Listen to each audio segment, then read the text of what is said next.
Parashat Chaye Sara. Today I would like to share with you two separate short ideas. More like vortelach. But I believe each one holds a good and powerful message to all of us.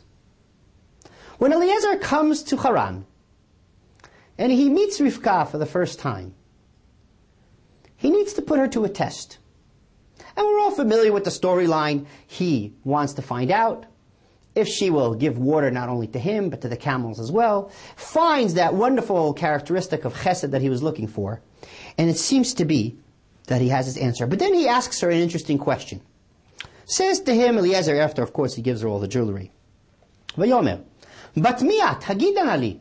Whose daughter are you? Please tell me. And then he asks her, Hayesh bet avich makom lanu lalin? Is there room in your father's house for us to sleep?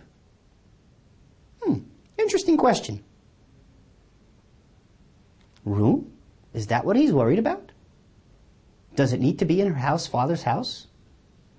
Well, of course, Eliezer was trying to see, does her chesed extend beyond her own personal behavior?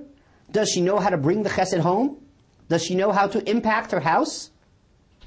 Answers Rivka quite clearly, Vatomer elav, gam teven, gam mispor avimanu, gam makom lalun. Oh, of course we have food for the cattle, we have food for the camels. Of course we have place to rest.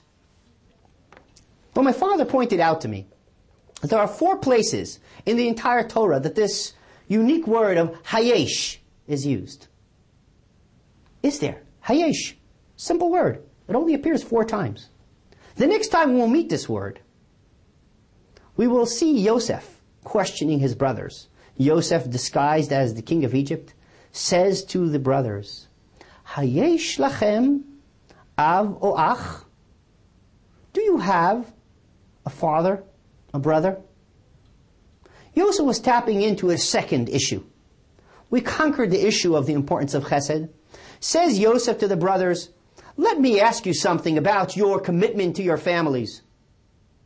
Do you understand that you have a father? That he is supposed to be your guiding light? That he is supposed to be your moral compass? Because years ago, when you made a judgment about me, you didn't go to Abba. You didn't go to discuss it with him. You seem to have forgotten where you came from. And did you learn the importance of brotherly love? Did you learn the importance of Ahavat Yisrael?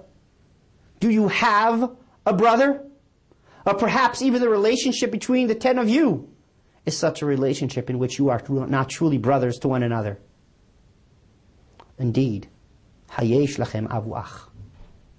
Years will pass before we meet another Hayesh. The next Hayesh is going to capture the flavor of Eretz Yisrael. When Moshe sends the spies on the land, he sends them on a mission. Go to the land of Israel. And I want you to examine Hayesh ba'etz im ayin. What kind of a strange question is that? Of course it has a tree. What kind of a nation doesn't have trees? Every country has trees. What is Hayesh ba'etz? What does a tree represent to us? Says to them Moshe Rabbeinu, go examine the inhabitants of the land, those Canaanites. See if they are deeply rooted in the land. Do they have their roots strong? And do they reach up to the skies and spread shade onto the people around them? Shade onto the people around them. And do they produce beautiful fruit for people to eat? What kind of people are they? If they are people that care only about themselves, it will be very easy to defeat. But people that are deeply rooted in tradition, in commitment to the land, that understand that they have to be fruitful and provide sustenance and shade to everyone around them, oh, that is a people that is almost impossible to defeat. Finally, when the Jewish people were grappling with the existence of God in the years of the desert, when the young nation was trying to find their way and trying to understand their relationship with God, they challenged God. And as the Torah tells us, they wanted to know, Hayesh Elokim bekirbeinu im ayin. Is there God amongst us or not? Silly question. How could a nation that lives under the clouds of God, with a pillar of fire before them, with the water accompanying them everywhere, with miracles of the man happening every single day, say, is there a God amongst us or not? They weren't asking if there was a God. They knew God was all around them. The question was, is there a God inside of us? Hayesh Elokim bekirbeinu. Does God exist in our kishkes? Is He really here? Can we feel Him? Can we sense Him? And can He sense our inner thoughts and inner feelings?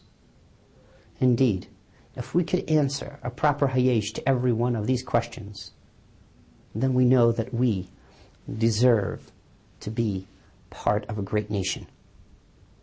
Rivka, one of our matriarchs, answered, indeed, there is a foundation of chesed in our household. The brothers had to answer, indeed, we have a commitment to our forefathers, and we have a commitment to one another. And indeed, the spies should have answered, when we come to the land, there will be a tree, because we will plant our roots, and we will share and give fruit and sustenance to everyone else.